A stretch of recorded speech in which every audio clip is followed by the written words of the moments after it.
किसी इंसान को इतना परेशान नहीं करना चाहिए कि वो अपना मानसिक संतुलन खो बैठे, उसे अपने जीने पर पछतावा हो, क्योंकि ऐसा इंसान ज्यादा खतरनाक हो जाता है। और अगर बात उसके रंग की हो तो वो और भी भयानक कदम उठा सकता है। आज के इस कलयुग में हम ऐसी ही एक कहानी आपको दिखाने जा रहे हैं। शहर के एक बड़े से कॉलेज में एक दिव्या नाम की लड़की पढ़ने आती थी। वो पढ़ाई में बेहद होशियार होने के कारण क्लास में हमेशा टॉप आती थी, पर वो हमेशा दुखी और अकेले रहती थी, और इसकी वजह थी उसका काला रंग। उसे अपने काले रंग से बहुत शर्म आती थी। क्लास में उसके साथ पढ़ने वाली बाकी लड़कियां भी उसके काले रंग से चिढ़ती थी। एक दिन कॉलेज छूटने के बाद जब दिव्या अपने घर जा रही थी, तब अचानक उसकी दो सहेलियां अंजू और नीता उसके सामने आ गई और उसका मजाक उड़ाने लगी। क्या बात है दिव्या रानी, आज बड़ी भागी भागी घर जा रही हो? कुछ नहीं, मुझे परेशान मत करो, जाने दो। अरे चली जाना, पर कुछ देर हमारे साथ थोड़ी बात तो कर लो। क्या पता बात करते करते हमारा गोरा रंग थोड़ा सा तुम पर भी आ जाए और तुम भी इतनी बदसूरत ना लगो। अंजू और नीता हंसने लगी। दिव्या को नीता की बात का बुरा लगा। अरे नहीं नीता, ऐसा भी तो हो सकता है कि बात करते करते इस काली का रंग हम पर आ जाए और हमारी खूबसूरती बिगड़ जाए। नहीं अंजू, ऐसा नहीं होगा, क्योंकि इसका काला रंग तो एकदम पक्का है। मरते दम तक ये काला रंग इसके चेहरे से थोड़ा भी कम नहीं होगा। दोनों फिर से हंसने लगे। दिव्या को इस बात पर गुस्सा आ गया। तुम सब कितने बुरे हो। तुम्हारी इन्हीं हरकतों की वजह से मुझे कितनी तकलीफ होती है, इसका अंदाजा है तुम्हें? ज्यादा बोलने की जरूरत नहीं है। निकल अब, आई बड़ी तकलीफ बताने वाली। हाँ तो, और कल जरा अच्छे से रगड़ रगड़ कर नहाना, क्या पता शायद थोड़ा काला रंग निकल जाए। दोनों फिर से हंसने लगे। दिव्या रोती हुई वहां से चली गई। दिव्या रोती हुई अपने घर आई। घर में उसकी माँ भी थी। क्या हुआ बेटी, रो क्यों रही हो? मैं कल से कॉलेज नहीं जाऊंगी। क्यों? टीचर ने कोई सजा दी? नहीं, वो बात नहीं है। फिर क्या बात है? क्लास की सभी लड़कियां मुझे मेरे काले रंग की वजह से चिढ़ाती हैं, इसीलिए मैं नहीं जाऊंगी। दिव्या बेटा, ऐसा नहीं कहते, ये सब तो होता रहता है। तुम इन सब बातों पर ध्यान मत दिया करो, तुम सिर्फ पढ़ाई पर ध्यान दो। इतना कहकर माँ अपना काम करने के लिए अंदर चली गई। कोई मुझे नहीं समझता। मुझे इस बात की कितनी तकलीफ होती है, ये मैं किसको बताऊं? दिव्या वहीं रोती रही। कुछ दिन बाद दिव्या मुस्कुराती हुई कॉलेज आई। सब लड़कियां उसे फिर से चिढ़ाने लगी। दिव्या चुपचाप जाकर अपने बेंच पर बैठ गई। अंजू उसके बगल में आकर बैठी और उससे बात करने लगी। क्या हुआ, आज बड़ी खुश लग रही हो? कुछ नहीं हुआ, बस आज बहुत अच्छा लग रहा है। क्यों, तुम गोरी होने वाली हो क्या? नहीं, उससे भी अच्छी बात होने वाली है। शायद सब कुछ ठीक होने वाला है। क्या ठीक होने वाला है और कैसे? वो सब मुझे नहीं पता।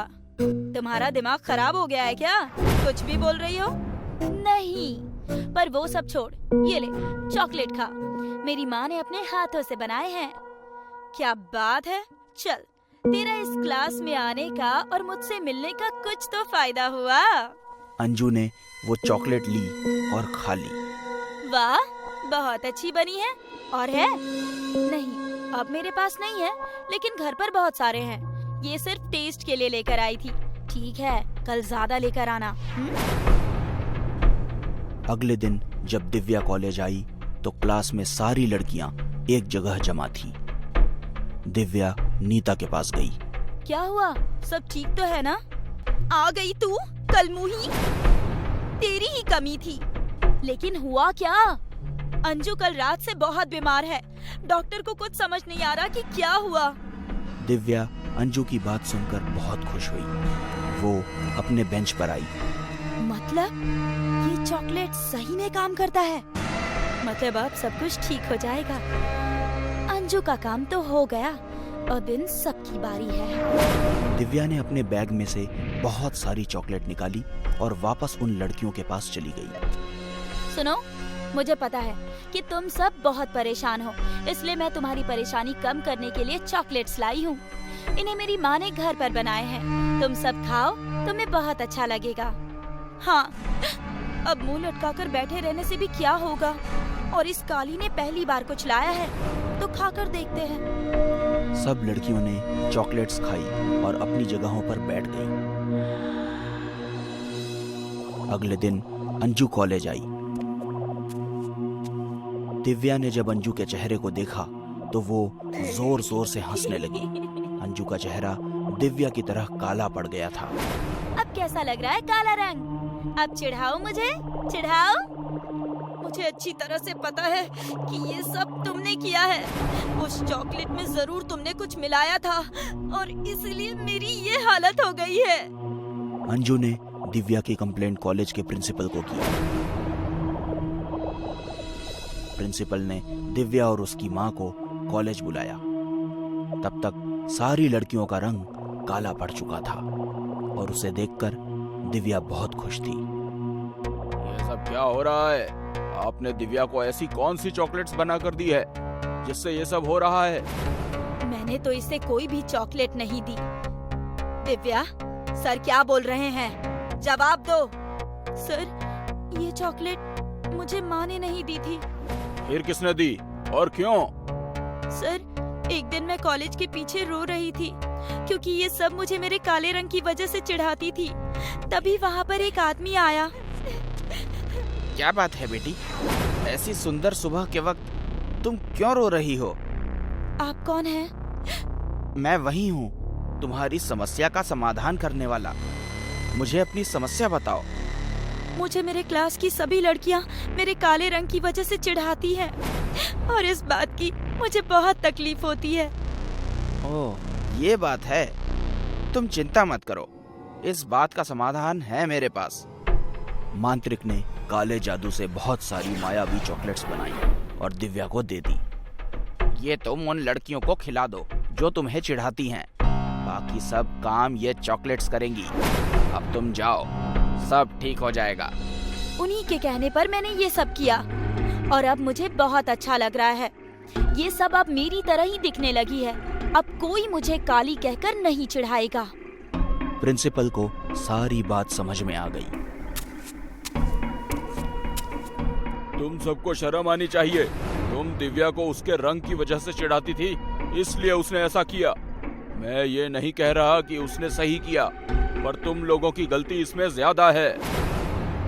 इस हादसे के बाद प्रिंसिपल ने उस मांत्रिक को ढूंढने की बहुत कोशिश की, पर उसका कहीं पता नहीं चला।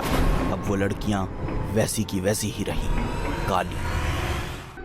कहते हैं कि बड़े बड़े शहरों में बड़े बड़े गुनाहों को नजरअंदाज किया जाता है। अगर वो गुनाह किसी गरीब के साथ हो जाए तो उसकी जरा भी दखल नहीं ली जाती, क्योंकि बड़े शहरों में छोटे और गरीब लोगों की कीमत रास्ते के किसी धूल से ज्यादा नहीं होती। ऐसे ही एक गुनाह के बारे में मैं आज आपको बताने वाला हूँ। रात के समय एक वकील अपना सारा काम खत्म करके अपने घर की ओर चलता हुआ जा रहा था। बीच में ही एक आध गाड़ी उसके पास से बड़ी तेजी से गुजर जाती थी, इसलिए वो फुटपाथ पर से चल रहा था। चलते चलते अचानक उसकी नजर फुटपाथ पर पड़े सूखे हुए लाल रंग के धब्बों पर गिरी और वो डर गया। अरे बाप रे, ये तो खून लग रहा है। नहीं नहीं नहीं, ये खून नहीं हो सकता। लगता है किसी ने पान खाकर थूका है। कैसे कैसे लोग रहते हैं इस शहर में। इन्हें दीवार कम पड़ी कि अब फुटपाथ पर भी थूकने लगे। फुटपाथ की वो हालत देखकर वकील को बहुत बुरा लगा और वो फिर से अपने घर की ओर चलने लगा। कुछ कदम चलते ही वो अचानक रुक गया। उसका शरीर किसी लाठी की तरह अकड़ गया। धीरे धीरे उसकी आंखें गुस्से से लाल हो गईं। किसी ने पान खाकर नहीं थूका, वो खून ही है। इंसाफ होगा, मैं करूंगा इंसाफ। अगले दिन सुबह के वक्त मदन और पवन चलते हुए अपने कॉलेज जा रहे थे। चलते चलते वो भी उसी फुटपाथ पर आकर रुक गए जहां वो लाल धब्बे थे, पर अब वो धब्बे थोड़े से मिटने लगे थे। लोगों के पैरों के नीचे घिस घिस कर वो लगभग ना के बराबर हो गए थे। मैंने तुझसे कहा था कि इस रास्ते से नहीं आते। पागल मत बनो, रात की बात को भूलना इतना भी आसान नहीं है। जो हमने देखा और किया है उसके बाद तो मेरी जिंदगी जैसे खराब हो गई है। कुछ समझ नहीं आ रहा कि क्या करें। अब हमें कुछ करने की जरूरत नहीं। जो हमें करना था वो हमने रात को ही कर दिया है और उसका नतीजा तो तुम देख ही रहे हो। हम अभी तक सुरक्षित हैं। अगर किसी को पता चल गया तो तब हमारा क्या होगा? किसी को पता तब चलेगा जब हम दोनों में से कोई उन्हें वो बात बताए। मैं तो किसी को नहीं बताने वाला, पर मुझे तुझ पर बहुत शक हो रहा है। साले तेरे पेट में कोई बात नहीं रहती। मैं भी किसी से कुछ नहीं कहूँगा। ऐसी बात करने की मेरी हिम्मत भी नहीं होगी। अच्छा है, देख हमने जो किया उससे किसी को घंटा कुछ फर्क नहीं पड़ता। शहर में ये आम बात है, इसलिए अब इस बात को यही भूल जा। हाँ, शायद यही हमारे लिए अच्छा होगा। ठीक है, अब चल, कॉलेज के लिए देर हो रही है। दोनों फिर से कॉलेज की तरफ जाने लगे। वो दोनों जा ही रहे थे, तभी अचानक उनके सामने एक पुलिस की गाड़ी आकर रुक गई। वो दोनों बहुत डर गए। पवन के तो डर के मारे पैर भी कांपने लगे। गाड़ी के अंदर से 2 पुलिस वाले उतरे और उनके पास आए। क्या तुम दोनों ही पवन और मदन हो? पवन की डर के मारे आवाज ही नहीं निकल रही थी, इसलिए मदन ने उनसे बात की। जी हाँ, मैं मदन हूँ और यह है पवन। क्या बात है सर, क्या हुआ? तुम दोनों को हमारे साथ थाने चलना होगा। पर बात क्या है सर, हमने क्या किया? वो सब थाने जाकर पता चलेगा। चलो हमारे साथ। पुलिस वाले मदन और पवन को जबरदस्ती गाड़ी में बिठाकर थाने ले गए। जब वो थाने पहुंचे तब वहां वो वकील बैठा हुआ था। पुलिस वाले ने उन दोनों को वकील के सामने बिठाया। क्या बात है सर, आप हमें यहाँ क्यों लेकर आए? मैं बताता हूँ। पुलिस को 5 लाशें मिली है। 5? हाँ, क्या हुआ? तुम्हें इन लाशों के बारे में कुछ पता है क्या? नहीं सर, हमें कुछ नहीं पता। अगर तुम्हें कुछ नहीं पता तो मुझे ये बताओ कि कल रात तुम दोनों कहाँ थे? मदन और पवन ऐसे चुप हो गए जैसे वकील की बात उनके कानों तक पहुंची ही ना हो। देखो, चुप रहने से तुम्हारा ही नुकसान होगा। इन्हें तुम दोनों पर शक है, क्योंकि जहां से लाशें मिली हैं वहां से एक आदमी ने तुम्हें कल रात गुजरते हुए देखा था। किसने? वो मैं नहीं बता सकता। देखो, मैं यहाँ तुम्हें बचाने के लिए आया हूँ, इसलिए सब सच सच बताओ। मैं आपको सब सच सच बताता हूँ सर। नहीं, मैं बताता हूँ। तुम तकलीफ मत लो और रोना बंद करो। मदन कल रात की पूरी कहानी पुलिस और वकील को बताने लगा। कल शाम कॉलेज से घर आने के बाद हमने बाहर खाने का तय किया, क्योंकि कल इस पवन का बर्थडे था। तो हमने सोचा कि बाहर सेलिब्रेट करेंगे, इसलिए हम गए और खाना खाकर वापस घर आ गए। फिर पूरी रात हम घर में सो रहे थे। सच बोल रहे हो? हाँ सर। खुद की गाड़ी लेकर गए थे? नहीं सर, टैक्सी से गए थे और आते वक्त टैक्सी अपने पुल के पास खराब हो गई थी, इसलिए हम नीचे उतरे थे। तभी हमें किसी ने वहाँ शायद देख लिया होगा, पर टैक्सी ठीक होते ही 10-15 मिनट में हम वहाँ से चले गए थे।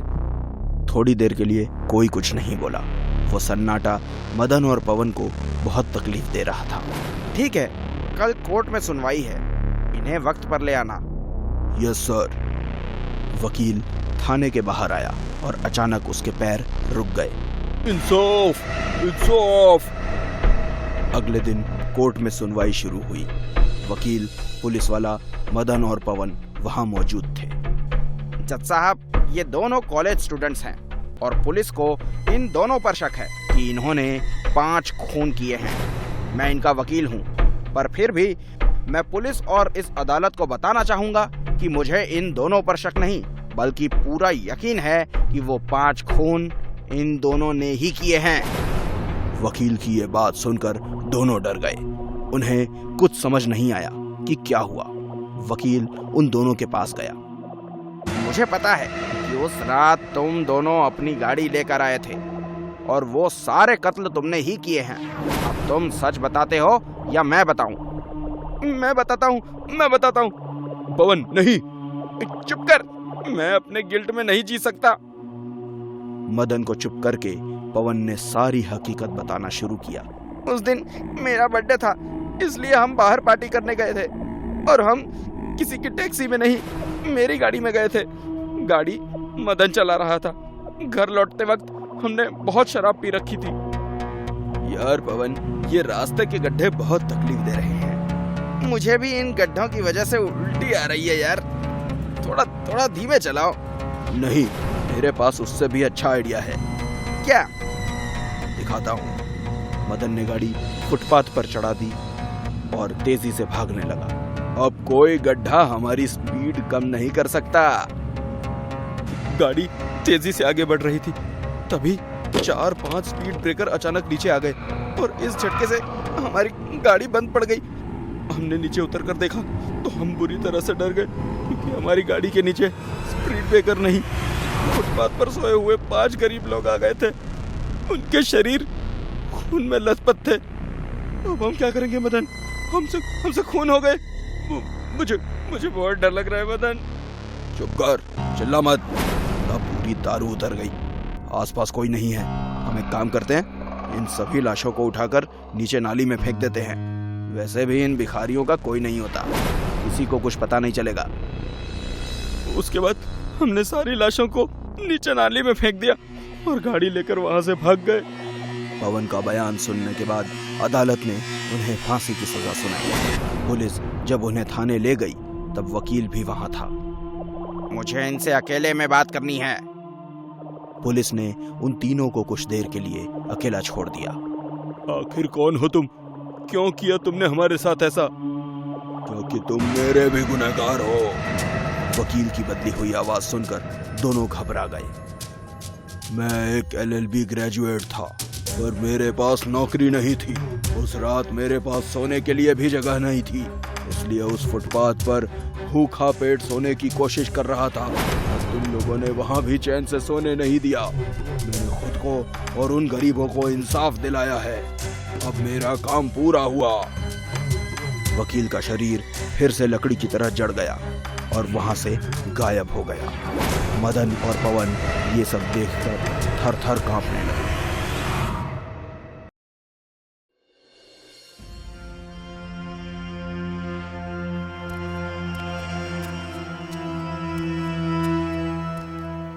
गाइस, थोड़ी और चढ़ाई करनी है, फिर हम पहाड़ की चोटी पर होंगे। ये बोल तो ऐसे रहा है जैसे हमें एवरेस्ट की चोटी पर ले जा रहा है। सही कहा। स्टॉप गाइस, वो हमारे गाइड हैं। सुन लेंगे तो उन्हें बुरा लगेगा। तो हमें कौन सा अच्छा लग रहा है? तुम दोनों का कुछ नहीं हो सकता। गाइस, फाइनली हम चोटी पर पहुंच चुके हैं और कुदरत की खूबसूरती आपके सामने है।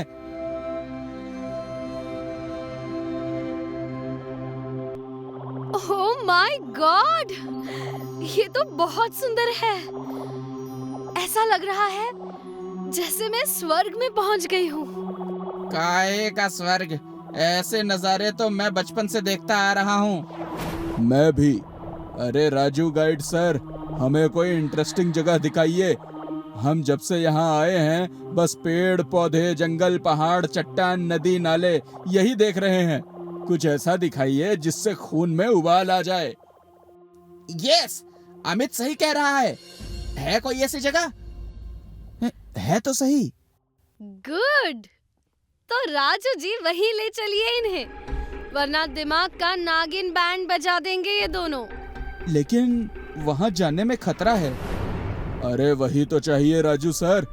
लाइफ की इस सिंपलिसिटी से तंग आ चुके हैं हम। खतरा ही चाहिए। आप वहाँ लेकर तो चलो यार।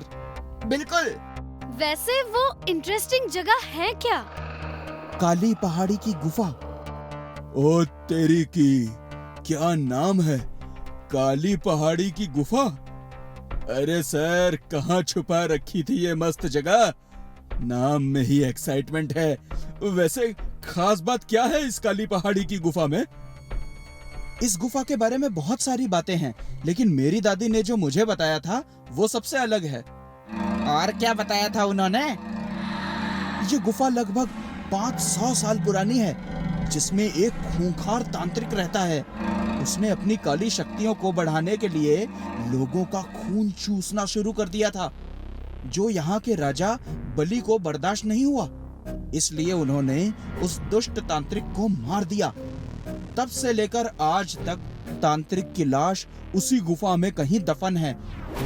वाव, कहानी तो बहुत इंटरेस्टिंग है। ये कहानी नहीं, सच है। जो भी है, लेट्स गो देयर, वहीं चलते हैं। हाँ यार, बहुत मजा आएगा। नहीं नहीं, मैं तुम लोगों को काली गुफा नहीं ले जा सकता। वहाँ हम सबकी जान खतरे में पड़ सकती है। जब जाना ही नहीं था तो हमें उसके बारे में बताया क्यों? एग्जैक्टली। आई एम सॉरी, मुझे उस जगह के बारे में आप सबको नहीं बताना चाहिए था। प्लीज आप सब भूल जाइए कि मैंने आपको कुछ बताया भी था। वो नहीं हो सकता। ओके, एक काम करते हैं, अगर आप हमें गुफा तक नहीं लेकर जा सकते तो हमें वहां जाने का रास्ता बता दीजिए। सिंपल, हम खुद चले जाएंगे। यार, तुम दोनों इतनी जिद क्यों कर रहे हो? जब ये कह रहे हैं कि वहाँ रिस्क है तो जाना क्यों? यही तो कह रहा हूँ मैं। तुम दोनों प्लीज समझने की कोशिश करो। काली गुफा में जान को खतरा है। वही तो कहा आपको, हमें उसी खतरे का मजा लेना है। एडवेंचर चाहिए हमें लाइफ में। आप बस रास्ता बता दीजिए, हम अपने आप चले जाएंगे।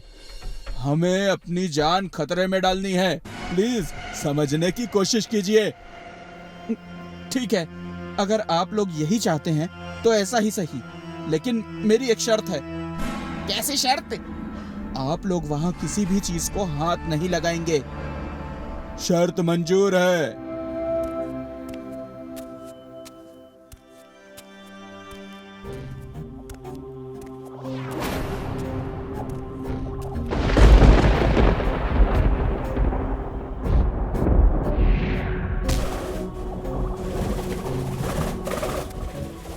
झुक जाओ। चलो, टॉर्च ऑन कर लो।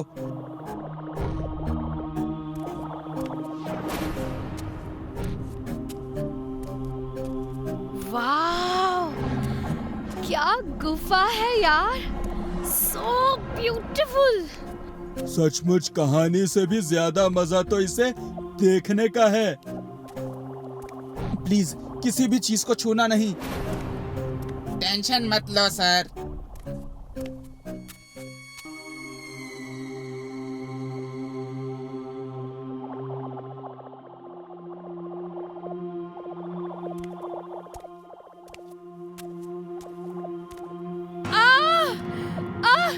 बचाओ, बचाओ। शैली, क्या हुआ? तुम ठीक हो? मेरा हाथ, बचाओ। शैली, क्या हुआ तुम्हारे हाथ को? तुमने हाथ अंदर क्यों डाला हुआ है? किसी ने मेरा हाथ पकड़ लिया है।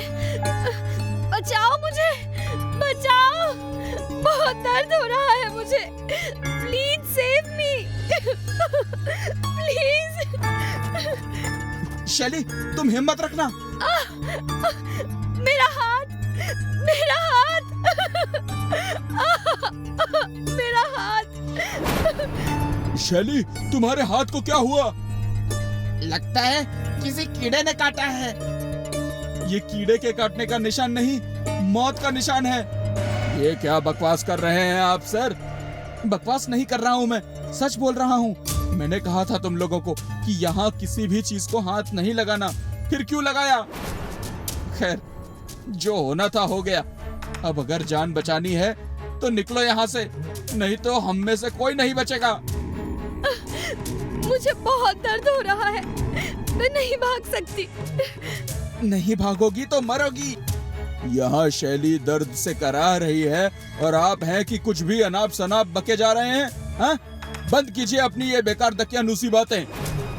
तुम लोग समझते क्यों नहीं? वो जागने वाला है, निकलो यहाँ से। प्लीज सर, आप 1 मिनट चुप रहिए और मुझे शांति से पट्टी करने दीजिए।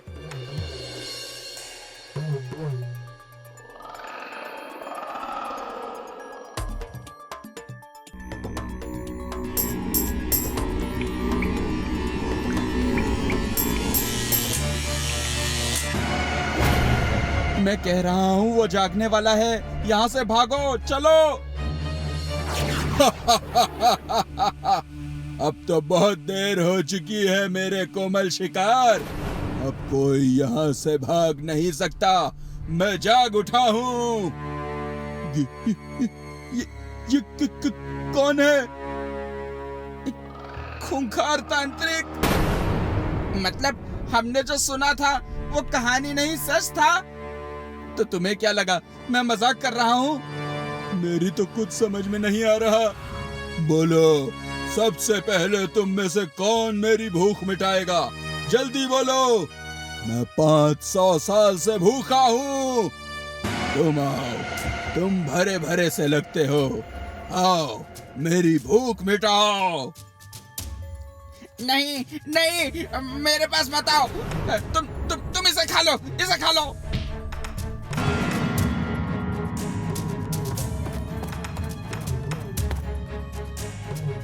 मैं तुम्हारे खून से जीवित हुआ हूँ, इसीलिए तुम्हारा खून आखिरी में पीऊंगा। तब तक जी लो अपनी जिंदगी।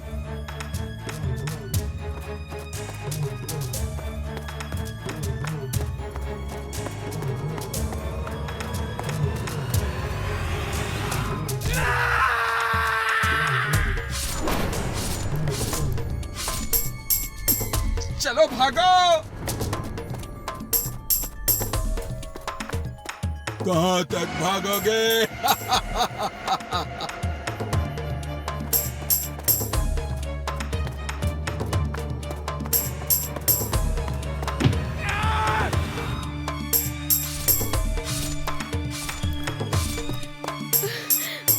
तांत्रिक ने मेरे दोनों दोस्तों को मार डाला, अब वो हमें भी मार डालेंगे। अब हम क्या करेंगे? कोई तो उपाय होगा तांत्रिक से बचने का। मेरी दादी ने बताया था कि यहाँ ओम नाम का एक लकड़ी का त्रिशूल है, अगर तुम उसे उसके दिल के आर पार कर दोगी तो वो वापस सो जाएगा। मुझसे नहीं होगा, मैंने आज तक एक मच्छर तक नहीं मारा है, तो इतने बड़े तांत्रिक को कैसे मारूंगी? आप भी तो उसे मार सकते हैं ना?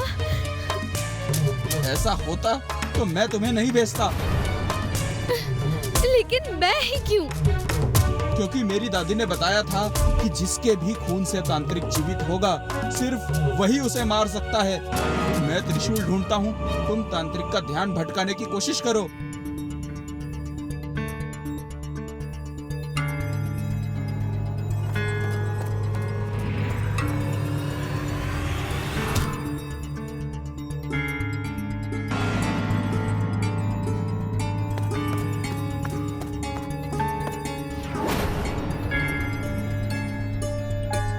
शैली इधर।